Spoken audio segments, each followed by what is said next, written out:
Hi everyone, I just realized that I was not showing my video, and so therefore I just wanted to let everyone know if I should start from the beginning. Welcome to my APR families.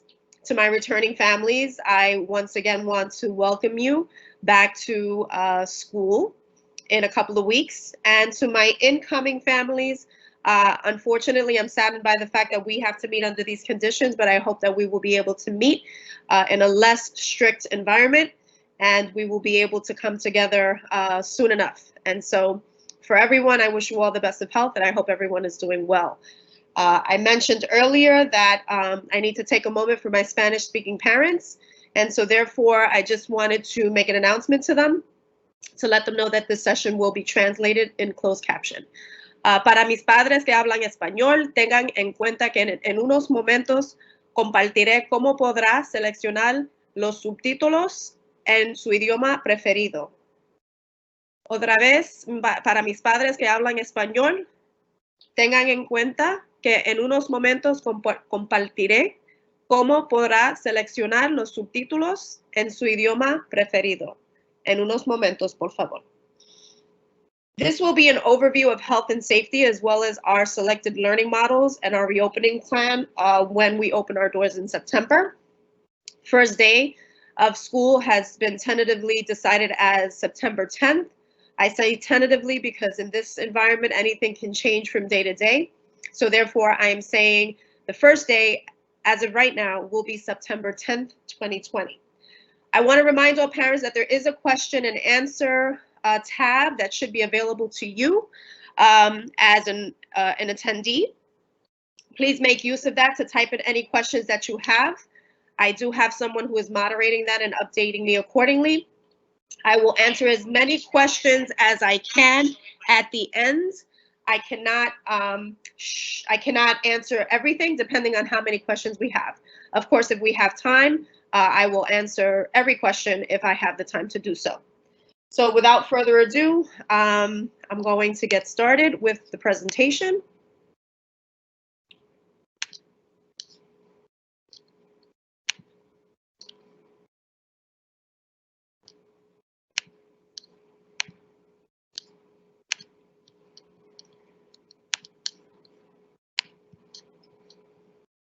And so, as mentioned, the purpose of this meeting is to discuss our reopening.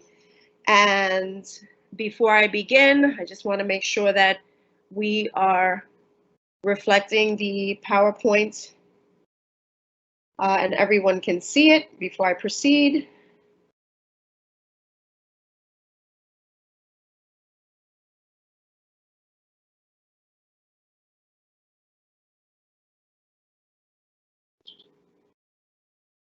Okay, great. So as I mentioned earlier, there is closed captioning available for my English dominant parents. If you would like to select live captions, and if you find it's easier to follow, you are more than welcome to do so. Just follow the directions on the screen. Para mis padres que hablan español, por favor, de seguir las instrucciones en la pantalla. Me quedaré en esta pantalla durante unos minutos para darles tiempo para seleccionar subtítulos en su idioma preferido.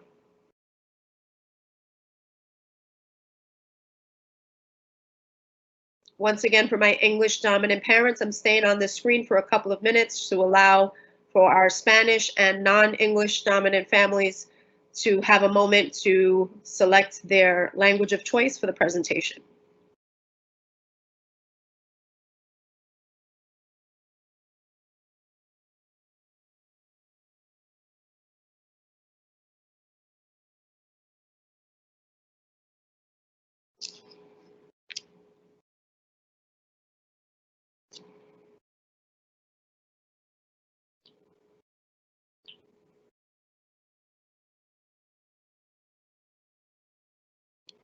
Okay, great.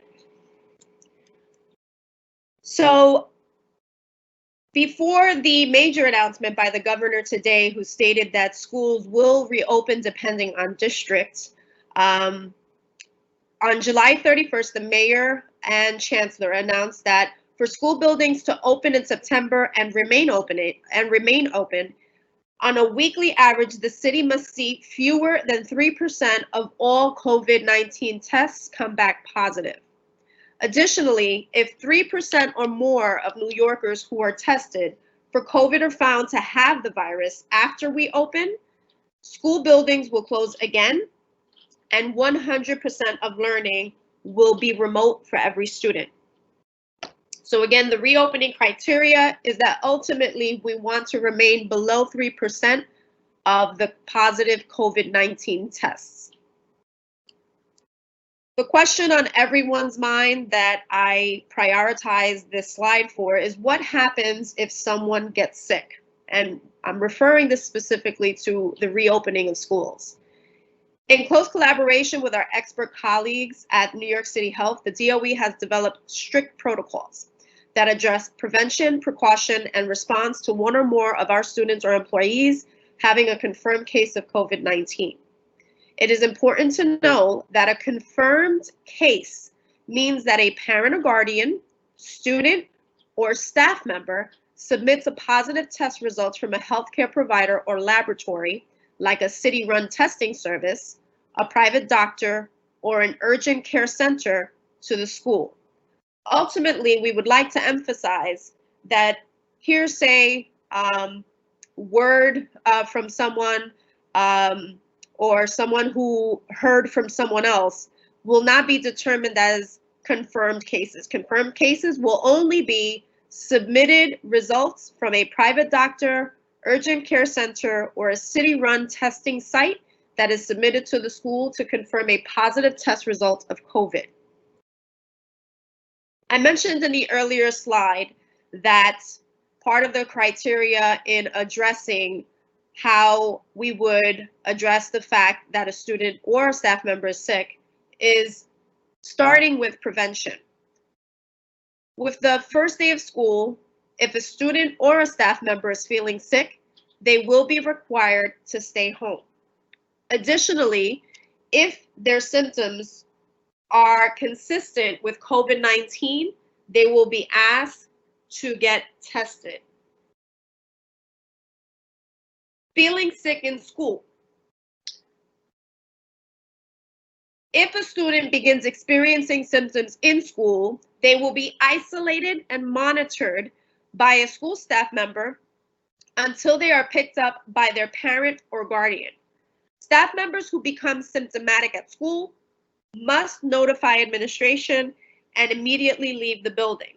The same as if a parent is aware that their child is not feeling well, is exhibiting COVID-related symptoms, whether it be a fever, in addition to sore throat, severe headache, the parent is required to contact the school and the student must stay home, and the parent should get the child tested.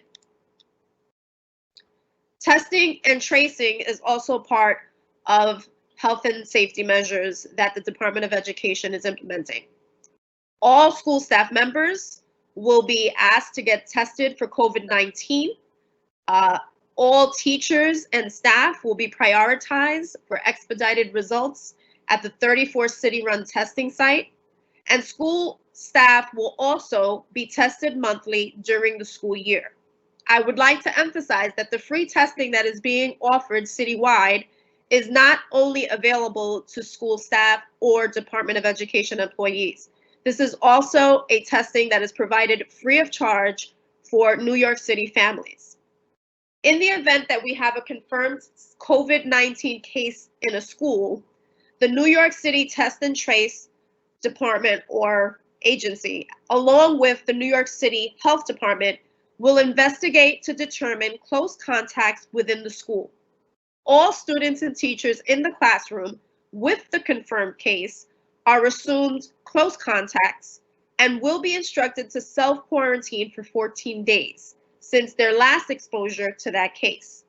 In older grades, where students may travel between classes, this applies to all classes that the confirmed case was in. If there is more than one case in a school, then, and it's not the same classroom, learning will continue remotely and the school building will close for at least 24 hours while New York City Test and Trace, as well as the New York City Department of Health, investigate. Depending on the outcome of the investigation, affected classrooms or the whole building will remain closed for 14 days for quarantine.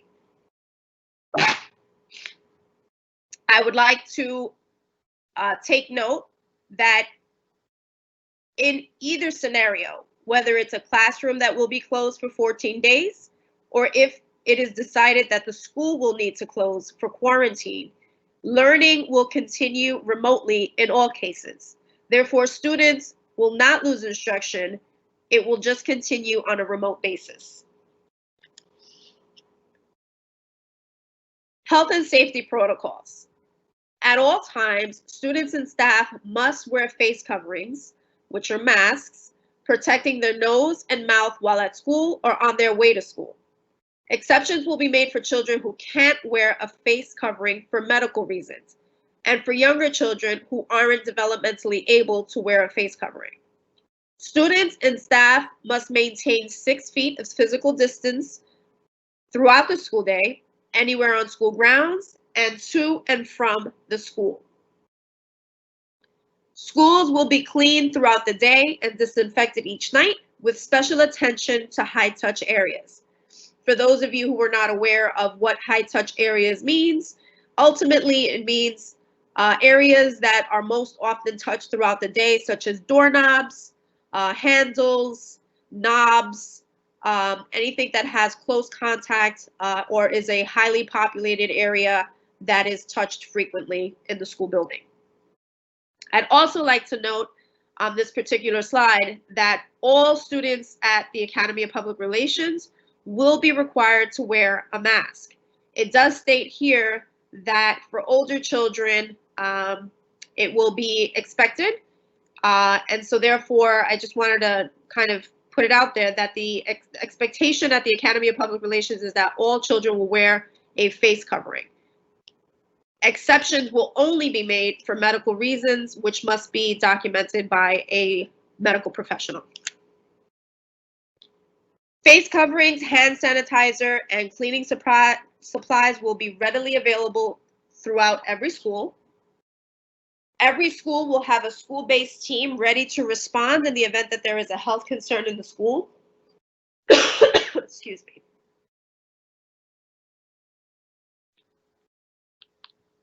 And every school will have a designated isolation room for use in the event that a student becomes ill during the day. I would like to state that the isolation room is specifically for COVID-related symptoms. So there will be a room identified in the school where if a child is exhibiting COVID symptoms, they will be sent to the isolation room for further evaluation. Importance of school communication. Given the implementation of health and safety measures that we must enforce at the school level, your updated contact information is of paramount importance. Whether symptoms begin at home or in school, there will be a clear flow of information to facilitate fast action and prevent spread. If a COVID-19 case is confirmed, schools will communicate to all families and students at school. However, if we do not have your most updated contact information, we will not be able to inform you of a potential class closing or, in a worst case scenario, a school closing due to the need to quarantine. So I must emphasize this because oftentimes we may have families that move throughout the year or may change their cell phone number and get an updated number, or change jobs and their number changes through a phone provided through the company they work for. It is of critical importance that you continuously update the school and let us know of any change in contact information. And the reason for that is clear. If there is a quarantine or a confirmed case in the school, we will not be able to contact you immediately if we don't have the most updated information for the child. How to keep your information updated. If you have not already done so, please be sure to open a New York City Schools account.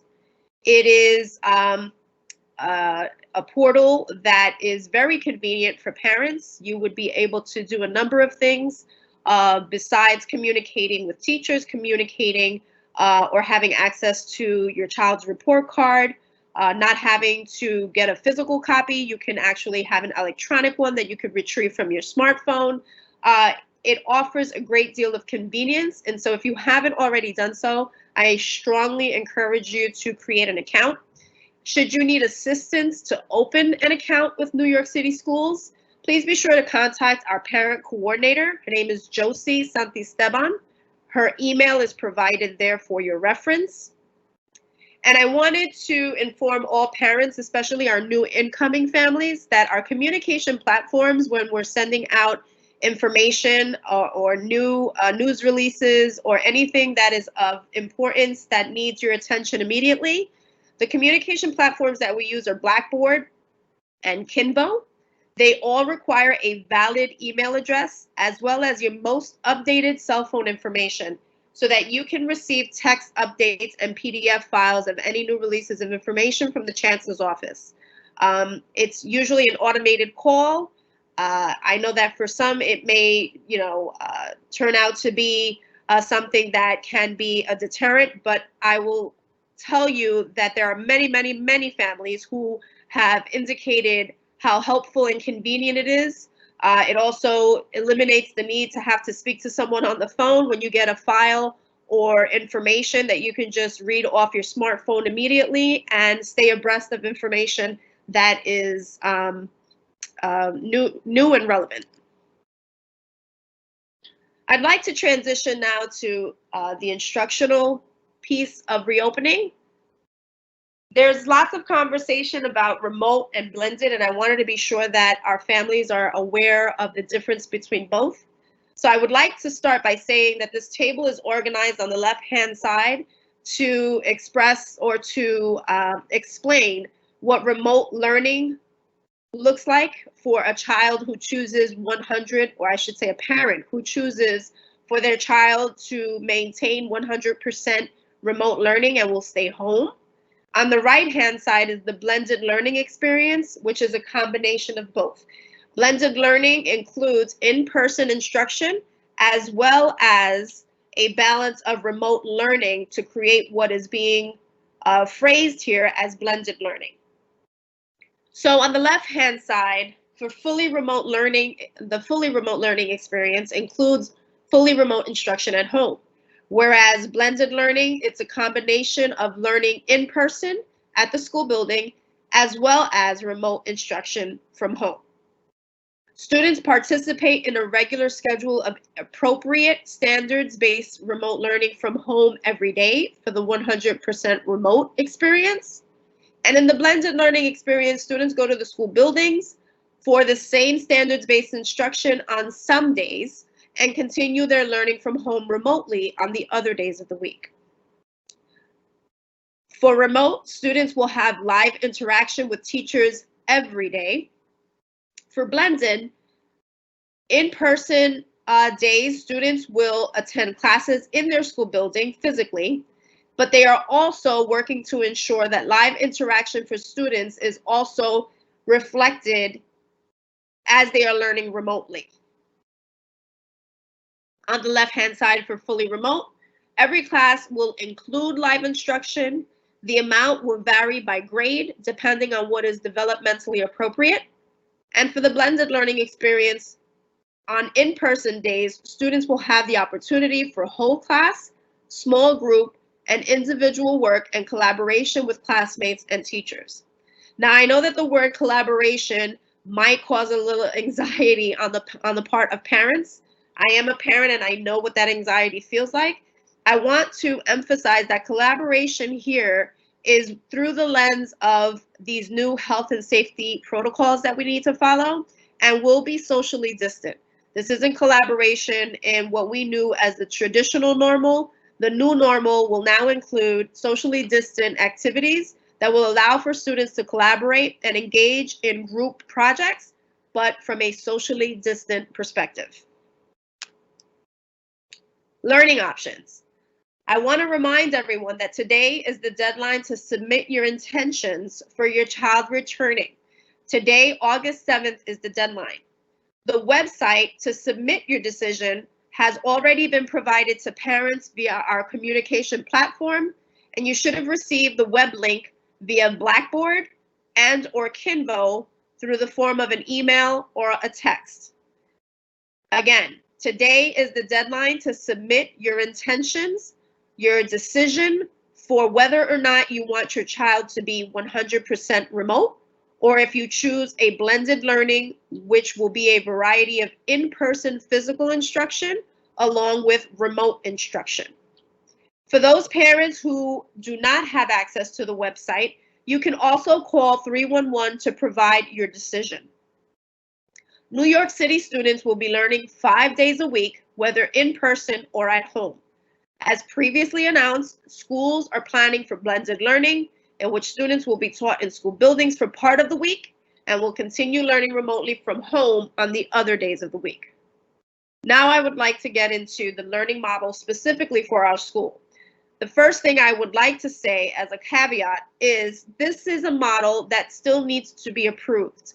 There have been some pre-selected models that the Department of Education has proposed, and the schools also have been given the creative liberty to decide what is a model that is most appropriate for them. In this model, this is an exception to the predetermined models because we feel that this gives a little bit more consistency. It also allows us to give 2 dedicated days to our targeted at-risk students.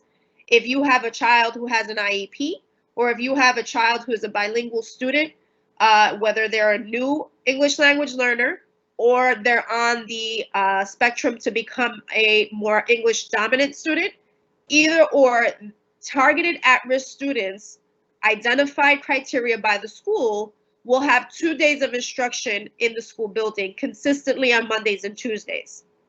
On Wednesdays, Group B will always report, and it is interchangeable on Thursdays, depending on week 1 or week 2, as to whether or not Group B or Group C will meet, and Group C will meet every Friday. Now, with the predetermined models that have been offered to schools with regards to a blended learning model, there are some that offer some consistency. There are some that require some creative programming. I felt that, along with some of my colleagues, this is a model that allows for the most consistency that we can offer our students. And as you can tell here, it will be 3 groups of students who will receive 2 days of instruction. However, Group B and Group C will interchange by week on Thursdays only. The only item or the only day that is interchangeable is Thursdays. For many of you who are asking, well, how do I find out where my student, or I'm sorry, where my child will be assigned? More information on that will be forthcoming. Schools still need to wait for the data from today's deadline, which is the survey for families to identify what their learning preferences are, whether students will be coming to school for a blended learning model, or if they're going to be 100% remote. We cannot plan moving forward until we have the feedback and the survey results to begin to understand how many students we should consider for in-person instruction until we know what those decisions are.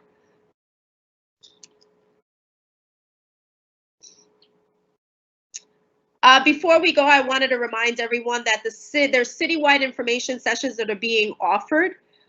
Your voice and feedback are incredibly essential as this work continues. The DOE has created many opportunities to hear from parents, and we hope that you will get involved. The next 2 citywide information sessions will be held on Wednesday, August 12th, as well as Thursday, August 27th.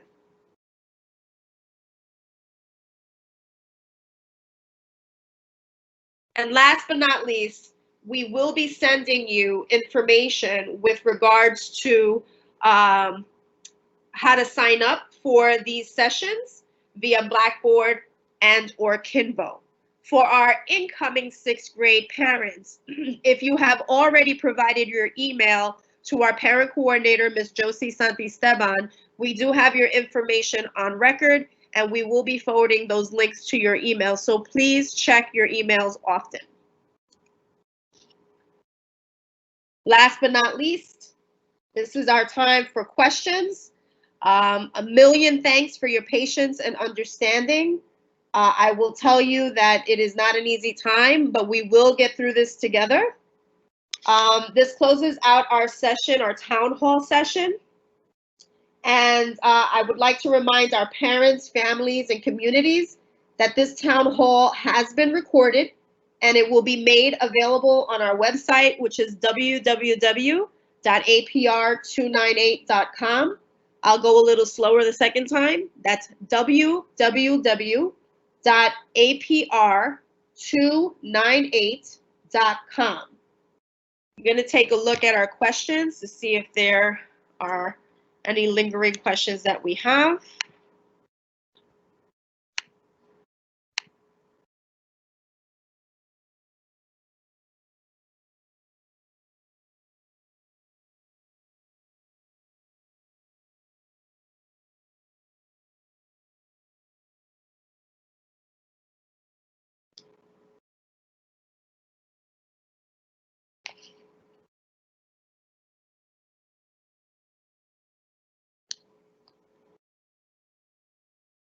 Okay, I do see one question. I think that it has been answered by my SAM, which stands for School Administration Manager, who makes my life very easy. So I want to publicly acknowledge Mr. Moreno, who's my lifesaver.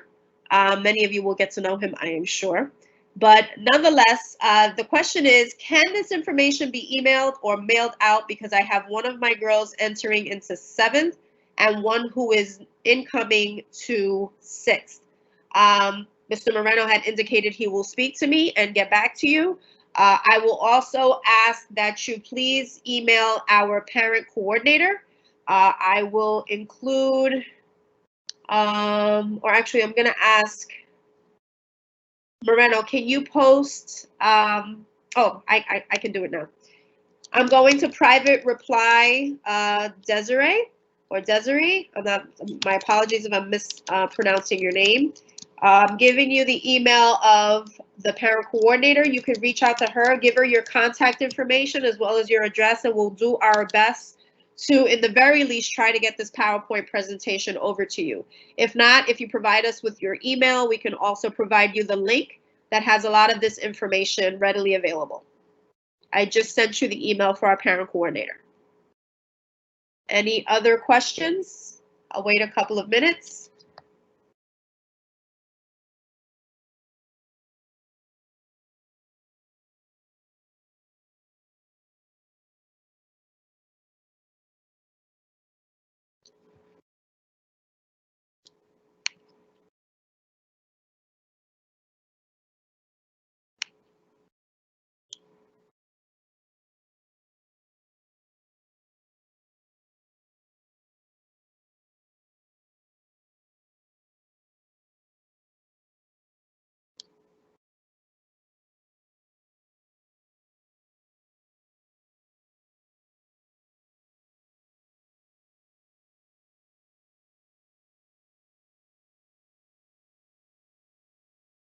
Ms. Quinones, thank you very much. I received the email. I will have someone follow up with you immediately to share the link, as well as to get your home address, so that as we receive information, we will send you items in the mail if that's your preferred mode of communication.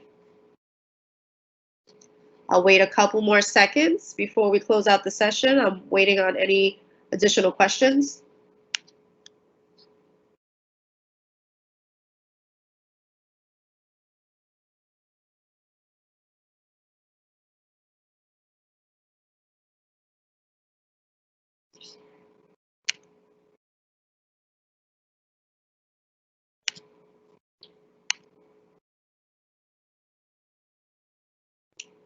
Okay, so I believe at this time I'm going to close out this session. Again, I just wanted to thank you all for your time and allowing this to be a malleable process. We have not obviously figured this out. There's no silver bullet to reopening in light of the fact that we have never experienced this before.